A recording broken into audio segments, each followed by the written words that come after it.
ಜಿಲ್ಲಾ ಪಂಚಾಯಿತಿ ಸದಸ್ಯ ಯೋಗೇಶ್ ಗೌಡ ಕೊಲೆ ಪ್ರಕರಣ ಶಾಸಕ ವಿನಯ್ ಕುಲಕರ್ಣಿಗೆ ಈಗ ಕೋರ್ಟ್ ಬಿಗ್ ರಿಲೀಫ್ ಅನ್ನು ಕೊಡ್ತಾ ಇದೆ. ಧಾರವಾಡ ಪ್ರವೇಶಕ್ಕೆ ಅನುಮತಿಯನ್ನ ಕೊಟ್ಟಿದೆ ನ್ಯಾಯಾಲಯ. ಧಾರವಾಡ ಪ್ರವೇಶಿಸದಂತೆ ನಿರ್ಬಂಧವನ್ನ ಕೋರ್ಟ್ ವಿಧಿಸಿತ್ತು. ಆದರೆ ಈಗ ಅನುಮತಿಯನ್ನ ಕೊಟ್ಟಿದೆ.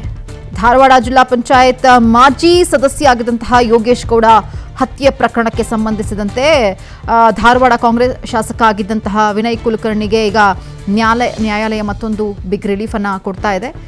ಹಿಂದೆ ಅವಕಾಶ ಇರಲಿಲ್ಲ, ಧಾರವಾಡ ಪ್ರವೇಶಿಸಬಾರದು ಅಂತ ಹೇಳಿ ಷರತ್ತುಬದ್ಧ ಜಾಮೀನನ್ನು ಕೊಟ್ಟಿತ್ತು. ಆದರೆ ಈಗ ಸ್ವಕ್ಷೇತ್ರ ಧಾರವಾಡಕ್ಕೆ ತೆರಳುವುದಕ್ಕೆ ಅನುಮತಿಯನ್ನ ಕೋರಿ ವಿನಯ್ ಕುಲಕರ್ಣಿ ಅರ್ಜಿಯನ್ನು ಸಲ್ಲಿಸಿರ್ತಾರೆ. ಈ ಅರ್ಜಿಯ ವಿಚಾರಣೆಯನ್ನು ನಡೆಸಿತು ನ್ಯಾಯಾಲಯ. ಆದರೆ ಅದಕ್ಕೆ ಷರತ್ತುಬದ್ಧ ಜಾಮೀನನ್ನು ಕೂಡ ಈಗ ಕೊಟ್ಟಿದೆ.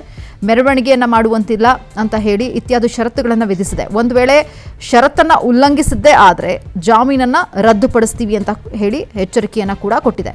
ಹಿಂದೆ ದೊಡ್ಡ ಮಟ್ಟದ ಸೌಂಡ್ ಆಗಿತ್ತು ಈ ವಿಚಾರ. ಯಾಕಂದರೆ ಜಿಲ್ಲಾ ಪಂಚಾಯತ್ನ ಮಾಜಿ ಸದಸ್ಯ ಆಗಿದ್ದಂತಹ ಯೋಗೇಶ್ ಗೌಡ ಹತ್ಯೆಯ ಒಂದು ಪ್ರಕರಣದಲ್ಲಿ ಇವರ ಹೆಸರು ತಳಕಾಕೊಂಡಿತ್ತು. ಅದಾದ ಮೇಲೆ ಅರೆಸ್ಟ್ ಆಗಿದ್ರು, ಬೇಲ್ ಮುಖಾಂತರ ಹೊರಗಡೆ ಬಂದರು.